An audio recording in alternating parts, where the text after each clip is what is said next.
Kimani, Icungwa, thank you so much for joining me here on Head to Head.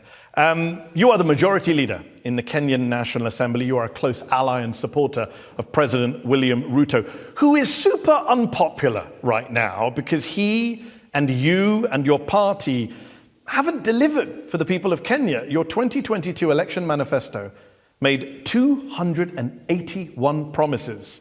Can you tell our audience tonight how many of those have been fulfilled over the last 2.5 years? True, as you say. The perception out there is that the administration is quite unpopular, nothing uncharacteristic of any administration 2 years after an election, especially an administration that came into office in the backdrop of a very dilapidated economy with very many promises, as you said, but I can assure you that will change in due course. The implementation of a manifesto is page by page, chapter after chapter. But you haven't implemented it. That's the problem. It is being implemented. How many of the 281 promises have been implemented? I'll not give you a straight answer of 2 or 10 or 200, but I'll tell you. You're the first politician who said to me, I will not give you a straight answer, just bluntly. I can give you an answer. I've got the answer. It's 14 out of 281 promises. That means 95% of your promises have not been met 2.5 years in. That is your number, Mehdi, not my number. It's not my number. It's the number of Mizalendo, a non-partisan parliamentary monitoring organization in Kenya that tracks all parties. They're saying 14 out of 281. I mean, we can run through some of them. President Ruto said he would give free internet and phone calls to Kenyans. He hasn't. He said he would start an inquiry into cronyism. He has not. He said he would ratify the International Convention Against Enforced Disappearances. He has not. I could go on and on. Kenyans are frustrated because they were lied to during the election campaign. Well, Mehdi, as I told you, that is the perspective of Mzalendo. And that is their target. Well, has he ratified the International Convention Against Enforced Disappearances? We have ratified very many international conventions. But has he ratified the International Convention Against Enforced? He said he would do it straight as he comes to power. It's been 2.5 years. He could do it with a stroke of his pen. Why has he not done it? He is yet to ratify, but it is work in progress. Was there a timeline for its ratification, according to Mzalendo? Many things had timelines on. Was there a timeline? He said he would do. No timeline. He said he would do a public inquiry into cronyism within 30 days. Has he done it? Public inquiry? Yeah, a public inquiry to establish the extent of cronyism and state capture and make recommendations. Page 61 of your manifesto. Has he done it? It's been more than 30 days. It's been 2.5 years. I'll tell you, Mehdi, if you read the NADCO report, there are recommendations on what is to be done on state cronyism, on state capture, on extrajudicial killings. That is captured in the NADCO report. But you haven't done what the manifesto called for on multiple things. And look, you know, and you admitted, to be fair, that people are unhappy. There's a perception of the government that's unpopular. Kenyans have been most upset about the cost of living. And yet, when thousands of young Kenyans took to the streets in protest of your government last year, the finance bill, your government opened fire on them, killed them, forcibly abducted and disappeared them. How do you justify such a violent crackdown on your own citizens in a democracy? First, let me say this, Mehdi. As you said, because you never allowed me to answer the question on the promises kept. I told you the manifesto is being implemented chapter after chapter, right from housing to the cost of living that you're speaking about. Because, of course, you cannot judge what was to be done in 5 years, in a short 2 years. Well, some of them you said you would do in 30 days, and you haven't. But just deal with the violence. How do you justify what happened last summer in Kenya? Now I'm coming to that. You said the cost of living. I can tell you what we've done with the cost of living, from the subsidizing of production rather than subsidizing consumption, as we promised in our campaigns. You remember the first demonstrations after the elections in 2023 were about the cost of living. Which also were greeted with violence from the state. And unfortunately, all demonstrations end up with deaths, which is a very unfortunate incident. And it is not true that people demonstrate and you open fire.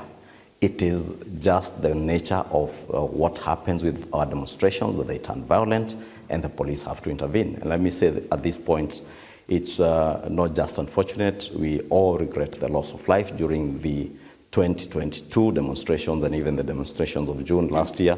Unfortunate that lives had to be lost, but it was not that fire was opened on young. Yeah, the way you talk, lives had to be lost. No, lives were taken. right? People were shot in the head. No life ought to have been lost, and nobody can justify the loss of life anywhere in the world out of demonstrations According to a Reuters investigation, 19-year-old Charles Owino went to a protest, was killed with a gunshot to the head. The police recorded his death as a road accident. 21-year-old Shaquille Obienge, he died the same day as Owino, also shot in the neck. Police recorded his death as a road accident. If these deaths are so regrettable, why is the Kenyan police covering them up?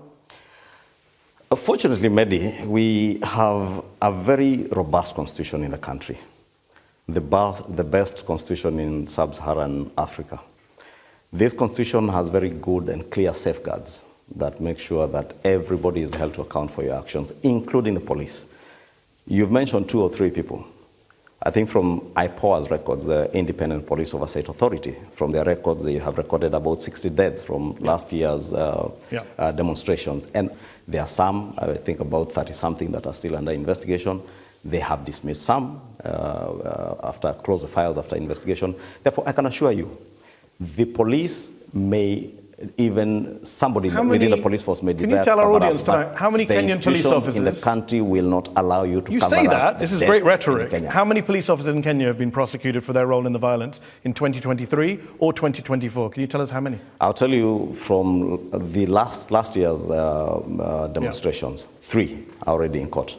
3 police officers have been prosecuted? 3 are being prosecuted. Are being prosecuted, but none have been prosecuted. Another 34 cases. Before you prosecute somebody, you have got to investigate. So you have to this is what Human Rights Watch said last year.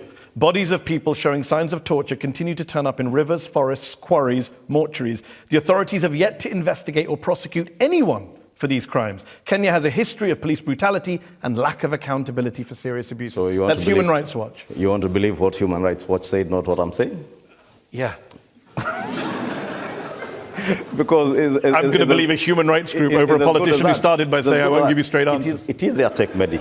It is their take. And I didn't come here to give their take. I came here to give my take and the perspective. So they're wrong, you think? The police officers are being held to account? They're wrong because the police officers must be held to account. But they haven't been. And that is why we have institutions that will hold them to account. So what you said today about the deaths sounded good. You said it's regrettable, there should be no loss of life. That's what you say here. What you say in Kenya is a little bit different. This is what you said in December about the abductions of young people. You said that they're a way for people to basically rig-con the system. You said these people, quote, they're not really abducted, you said, quote, they're locking themselves in Airbnbs with their girlfriends and hiding. Are you saying that all these abductions, Kenyan parents crying over missing children, bodies turning up in rivers, that's people pretending, hiding with their girlfriends in an Airbnb? Do you understand how offensive that sounds? Mehdi, I was speaking in Bungoma County. And the context was the clamor for, there was the misconception that every other abduction in the country was being perpetuated by security agencies. But what I said is that we have laws in the country that people who are construed to have broken the law in terms of the Computer Misuse and Cybercrimes Act, if they are found culpable, the DCI or the police should and must arrest them and take them before courts of law, because that is what they deserve. And the police and security agencies have no business abducting anybody, and nobody should be abducted. But they are abducting people. By security agencies. But they are abducting. Allow me to make my point, because you asked me a question.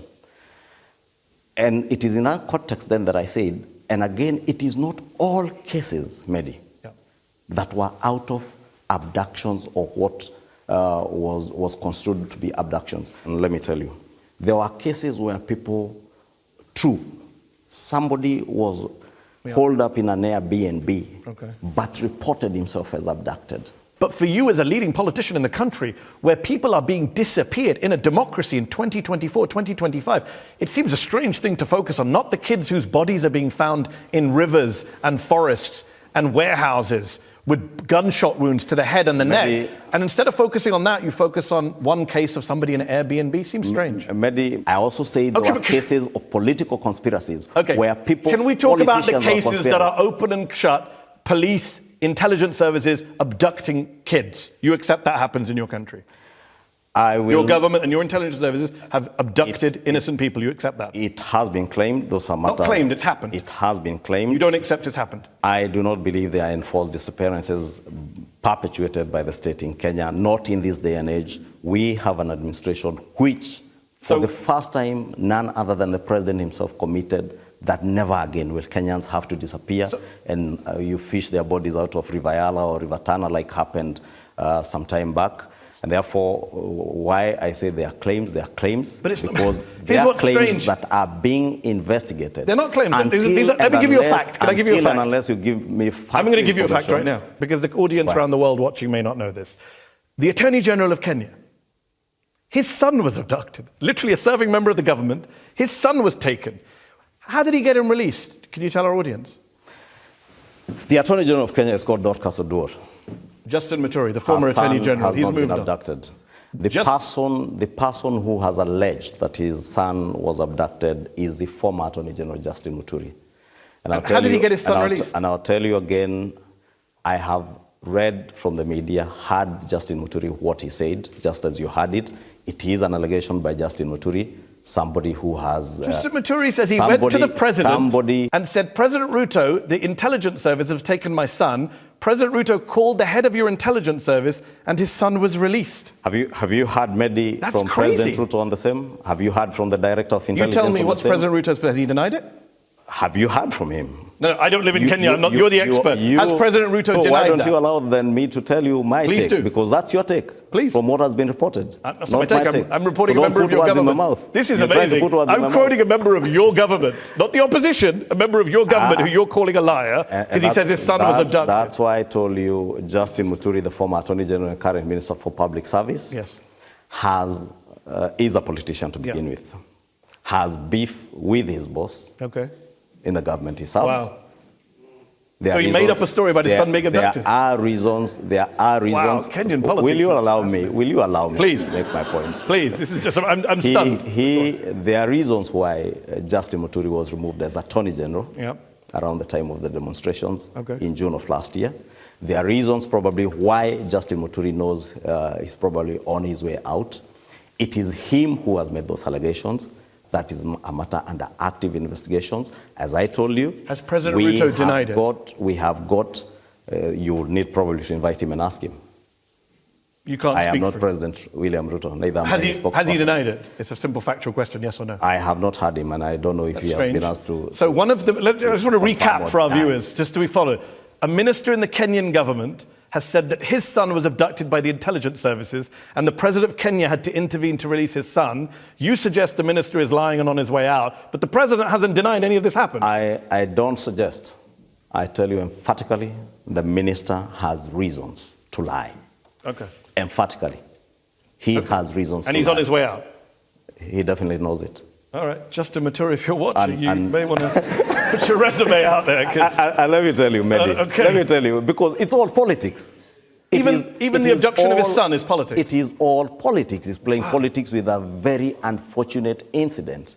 Let's bring in our panel now to see what they think about all of this. I'm going to go first to Irungu Houghton, who is the Executive Director of Amnesty International Kenya. Irungu, your organization has been documenting a lot of these abductions. You yourself, I believe, have spoken to some of the abductees and their families. Kimani suggests that this is kind of water under the bridge. There's no real evidence for now. A lot of it is politics. What's your view? I think there has been a trend of targeting dissent, people who have protested in our streets, excessive use of force against people essentially just expressing the right to assembly. And in one case, for example, this young man was essentially held incommunicado. He was stripped naked. He was shaved, not just on top of his head, but in his pubic areas. He was interrogated ad nauseum about who his connections were, and all he had done was to post cartoons and artificially generated images onto the on his Twitter handle. Images of what, can I ask? Of the president in a casket. Is that appropriate? Somebody makes fun of the president in Kenya and they get tortured like this? When William Ruto became president, when the buck stopped at his desk, he took decisive action to end the extrajudicial killings that were happening. True, what Irungu says is true. There was a case of about, I don't know if there were 3 or 4 young Kenyans who were allegedly abducted, and it went out that not allegedly. They were abducted. They were abducted, as it was reported. they turned back to their, returned back to their families. There was one case where one of them turned back, appeared in a disco at night with a fully charged phone.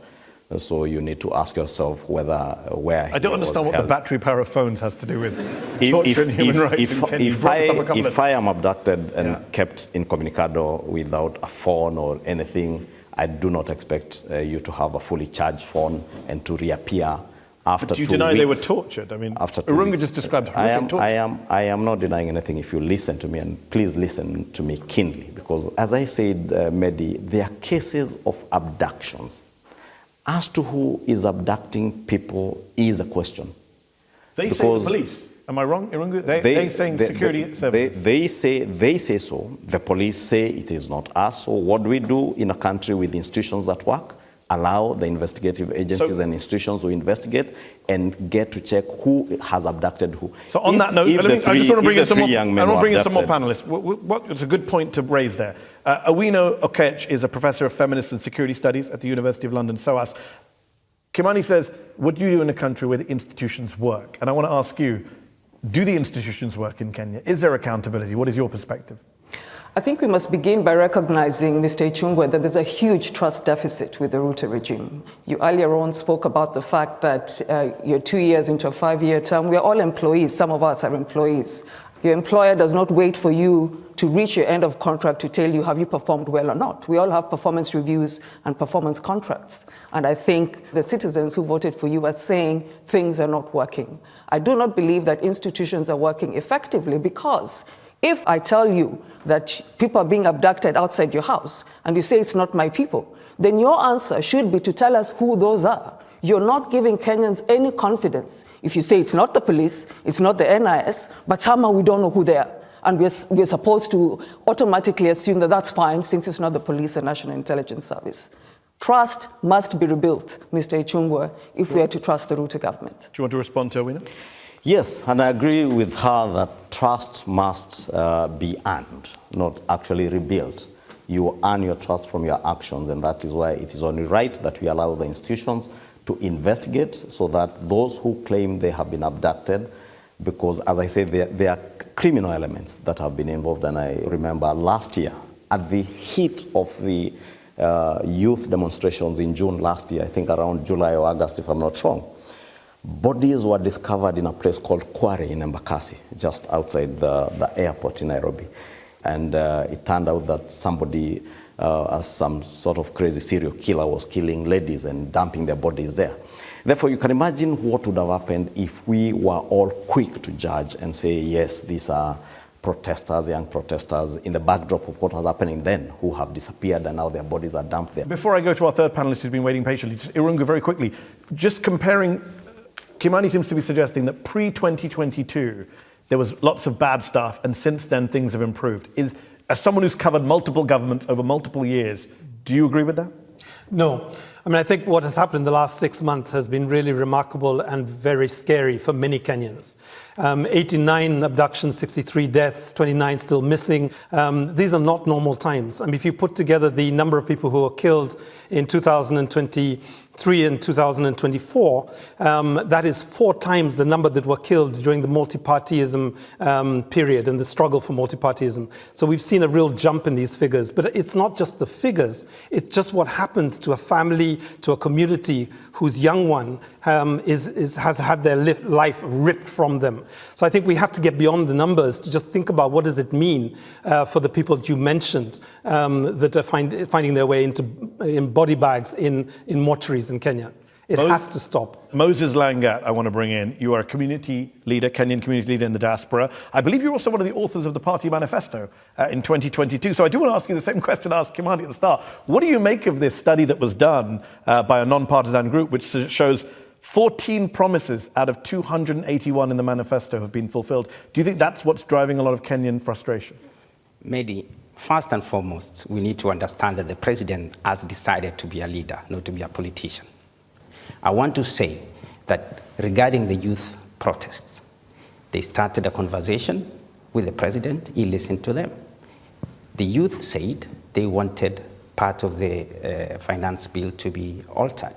The president listened to them. They had conversation. In fact, members of the parliament went back, they redrafted the finance bill.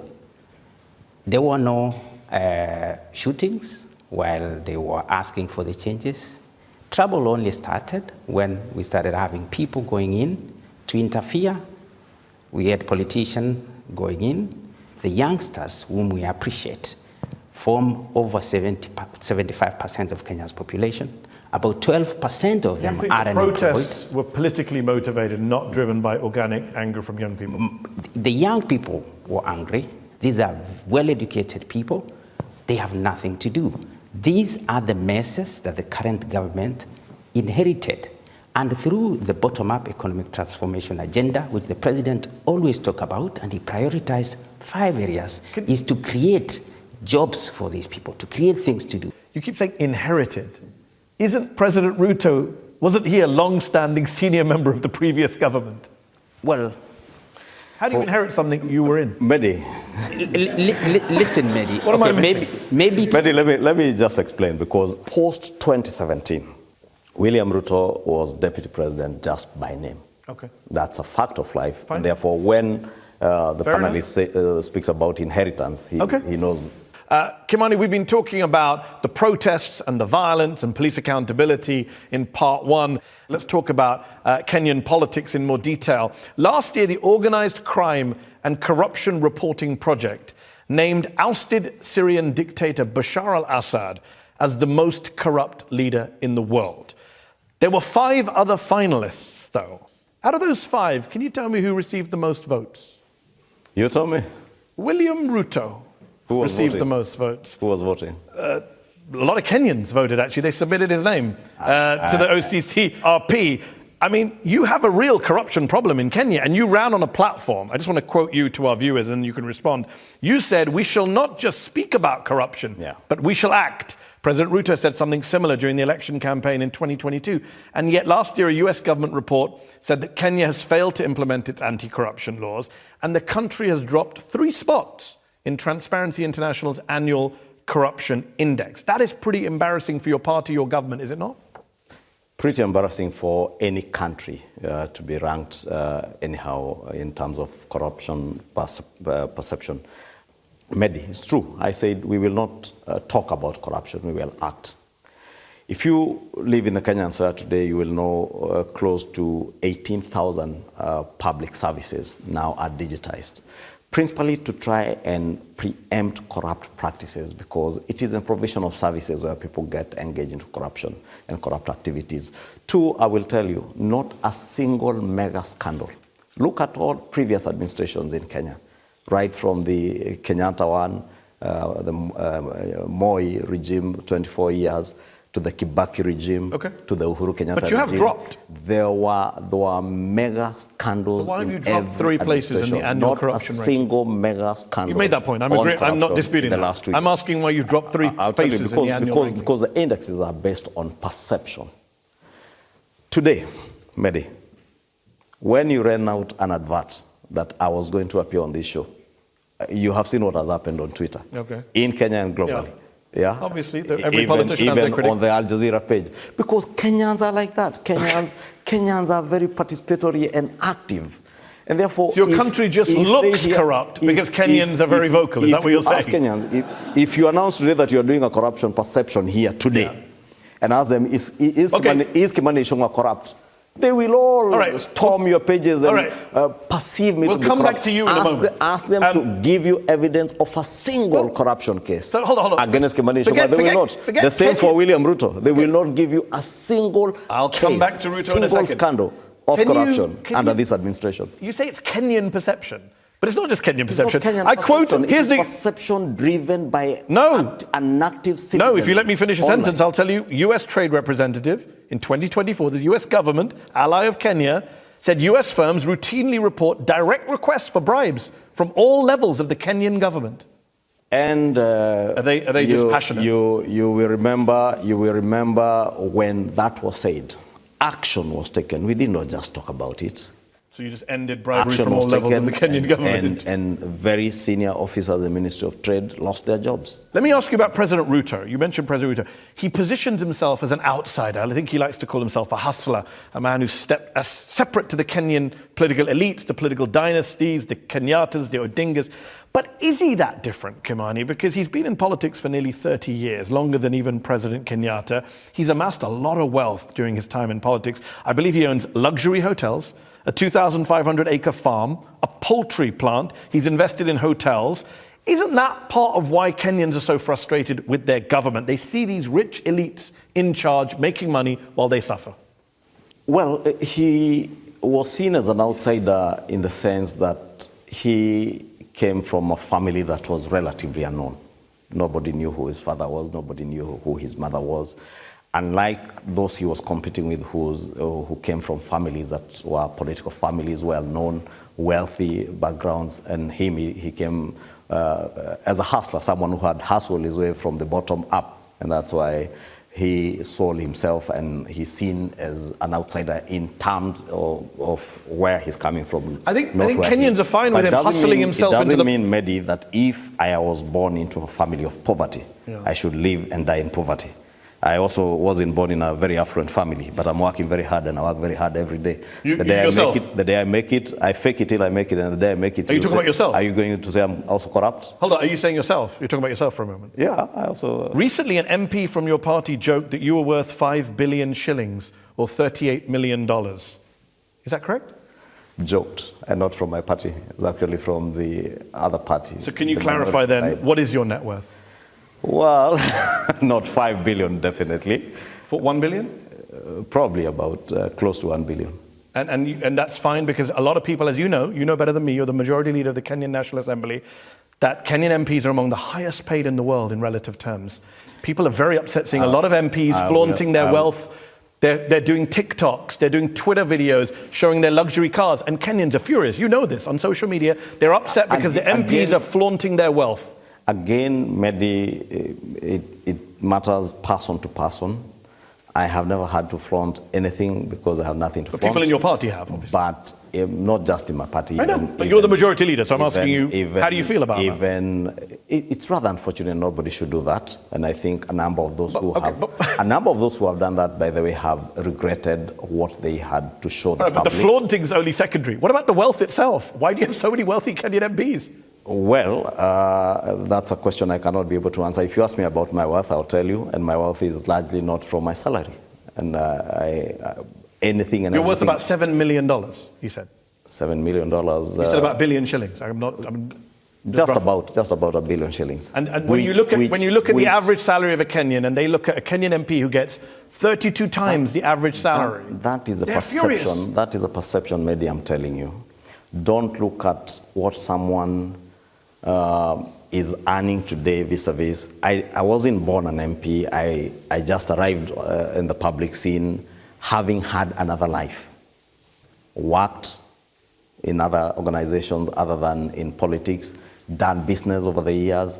Therefore, the perception that people who are in public service should not own or should not have any other thing other than what they earn from their public service jobs. You know very well that's not the issue. The issue is they see people in public life making money out of their public connections. Owino Okech is a professor of feminist and security studies at the University of London, SOAS.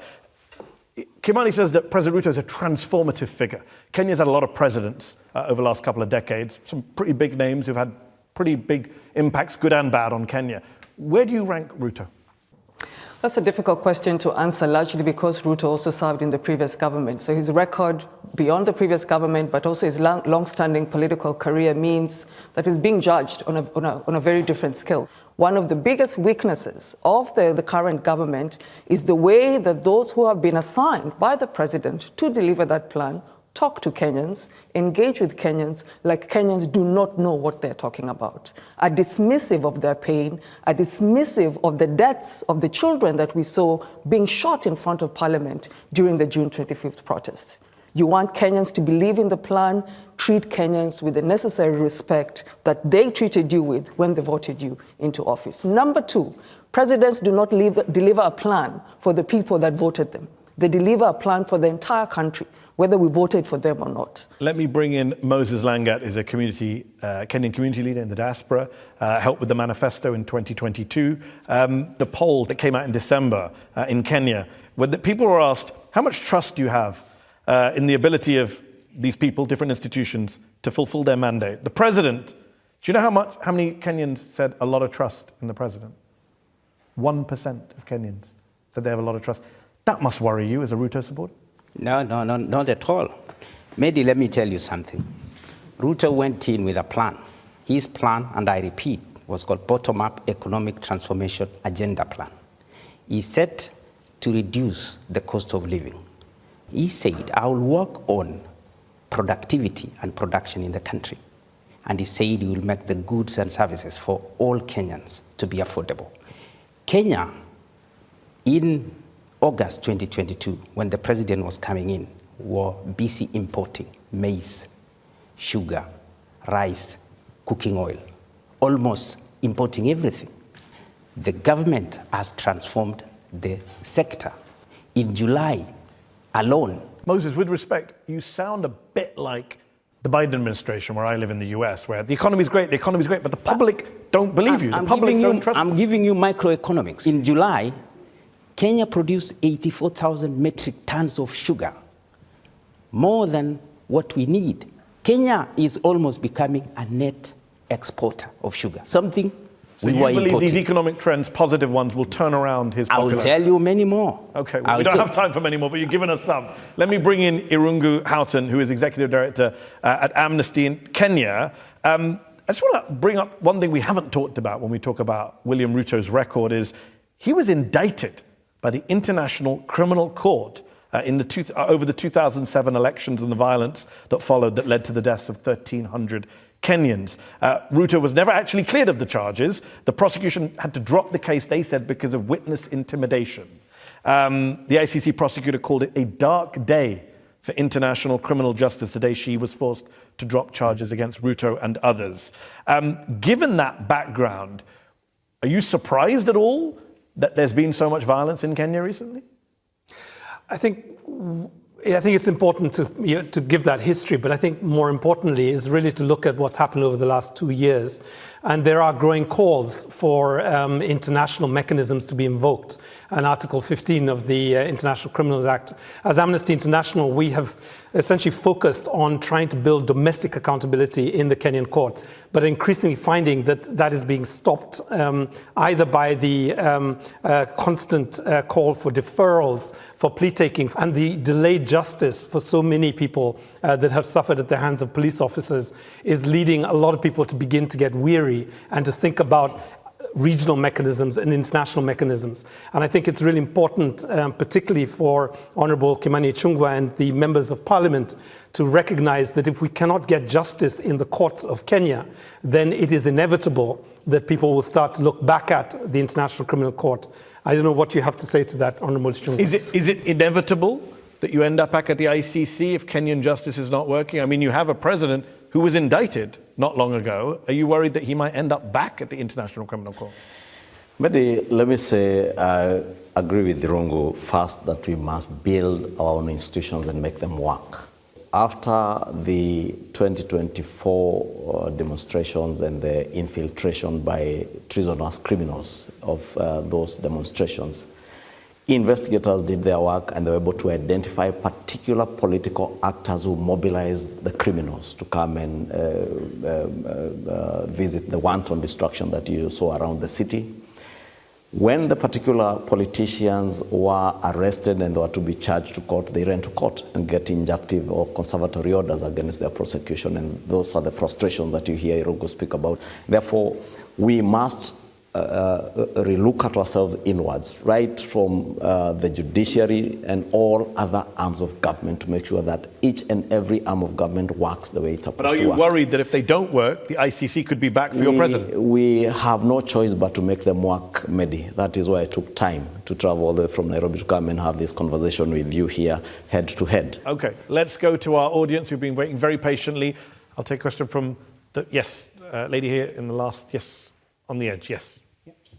On a recent visit to Kenya just last month, I witnessed low-level corruption happening right in front of my eyes. It's something that's not going away. If anything, it seems to be rampant.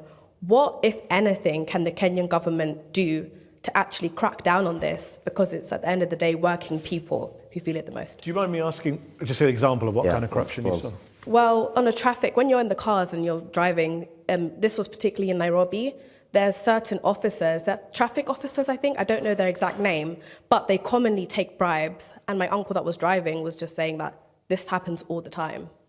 First, I hope your uncle did not pay the bribe. But to clarify, on a serious note. On a serious note, yeah, I asked Raila Odinga this question. I'll ask you: have you had to pay a bribe for anything in Kenya? I have never paid for a bribe. In your entire life, you've never paid a bribe? In my entire life, I have never paid for a bribe. A little bit. Some of the Kenyans here are not believing you, but okay. Let me tell you, and just to answer, it takes two to tango.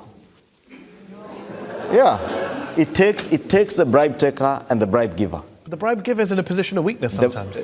Exactly, because why are policemen collecting bribes on the road? Because you're on the wrong. Maybe you are speaking on your phone. No, that's not how it works, Kimani. You know very well people exploit their positions of power to force people into certain positions. I have been stopped by a policeman for speeding on the road. I have, unfortunately, I was only 19 or 20 years old. And I explained myself out of the situation.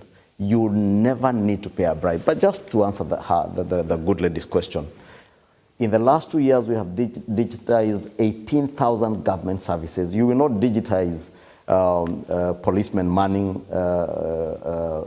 the roads. But it is possible to have instant fines. And the Ministry of Public Transport and Infrastructure is working on a traffic system where people can pay instant fines so that you do not have to pay a bribe to get away, because it is an inconvenience that makes people pay bribes. Okay, let's get the lady there in the black top and the third row. Yes, you, if you want to stand up. Hi. Your party seems to be very concerned with the criticism on social media. Why are you more sensitive to this than to the everyday troubles of the Kenyans, such as the rising cases of femicide, the abductions, corruptions? True, we are very concerned, and I said I'm actually the one who in this show spoke to the issue of femicide because it's a matter that was of great concern to Kenyans. I'll tell you from where I sit. I am less concerned with what people say online, on social media. I had that engagement with somebody yesterday who is in this audience. And I told him, I have been called William Ruto's wife because I work closely with him. And I take it in my stride. But I will have to do my work and do it to the best of my ability. That's my concern, and I believe everybody within the Kenya Kwanza administration is less bothered by what people say online.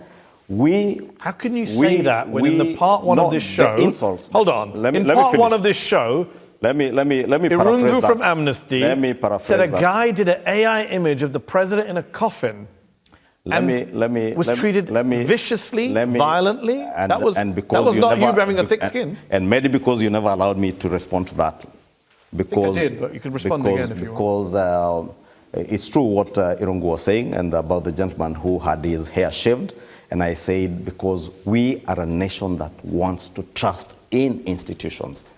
We want to trust and believe that the investigative agencies that are investigating all those cases where people have claimed to have been abducted and things done to them that are unpalatable, that we get to the root cause of it so that you know who is it that was abducting these people. I told you there are three elements. It's a very simple issue. Icungwa cited a case of a young man who did an image mocking the president, and he was tortured for it. That does not speak well to the thick-skinnedness of your government. So the question is, who tortured him? Can you or me answer? You cannot answer. You cannot say with certainty. So. I'm going to trust the guy who's tortured. Icungwa says it is suspected to be because the gentleman said they behaved like they were security agencies. I have seen cases in Kenya now, and an unfortunate case in the recent past, about 2 months ago, where a gentleman who was a manager in one of the security firms was killed and murdered by thugs masquerading as security officers in full police uniform. Okay, let's go to lady there in the red glasses and the stripy top. Good evening. You know that the Kenyan public is suffering. So why are politicians flaunting their wealth, as has been asked earlier, and the wasteful use of public resources like helicopters to go to a latrine or a weird bridge opening, when the president claims that we are having austerity measures? By the way, very nice red bottom shoes.